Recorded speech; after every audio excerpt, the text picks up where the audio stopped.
having seen Indian politics for decades now, you can never write anyone off. But is it really quite an uphill task for Uddhav? It's going to be a super uphill task for Uddhav. Remember, there have been several coups or several rebellions that Uddhav Thackeray and his father have handled, but not such a big one. And the difference between earlier rebellions and now, this time, is that a big force, an election-winning machine called BJP is backing those 40 MLAs. Today the number has become 40 because one more MLA joined Eknath Shinde group today. I think the litmus test is going to be the Mumbai and 14 municipal corporations in rest of Maharashtra. Total 14, Mumbai plus 13.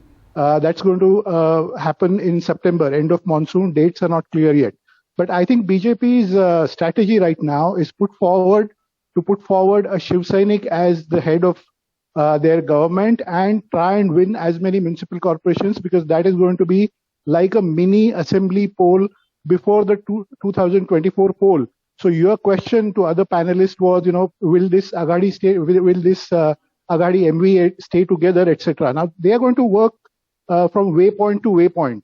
They are not thinking about next year. They are right now, next waypoint for them, like we talk in aviation terms, is the municipal polls, and they will wait and watch, look at what happens. What do you think Uddhav Thackeray's politics is going to be? Because if he continues to stay with the MVA and he continues to stay with the Congress and the NCP, then he immediately dilutes, in a sense, his core Hindutva agenda that he's taking Eknath Shinde on with.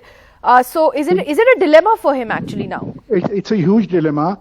Today, Eknath Shinde made a 45-minute emotional speech, which went from emotional to entertainment, comedy, all sorts of emotions and everything.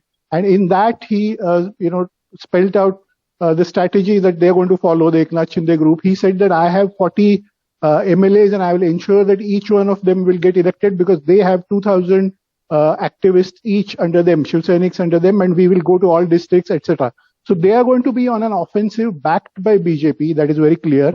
And Uddhav Nidhi, I've known him for many years, is basically, he's not really up to this. I mean, he's basically a person who likes to be in the art world, culture, he's a photographer. He's not really a go-getter. He's not really a fighter at heart. You can see that in his body language. I don't know if he's going to, come out of his home and, take rallies and all of that. His son Aaditya has the drive. And you see Aaditya out on the field speaking to Shiv Sainiks and all of that. But once Eknath Shinde and his team of 40 MLAs go back to the field, go to their constituencies and all of that, the game will be played. And I don't know whether they'll be able to, the Thackeray's will be able to retain the Shiv Sainiks, the muscle power on which Shiv Sena grows,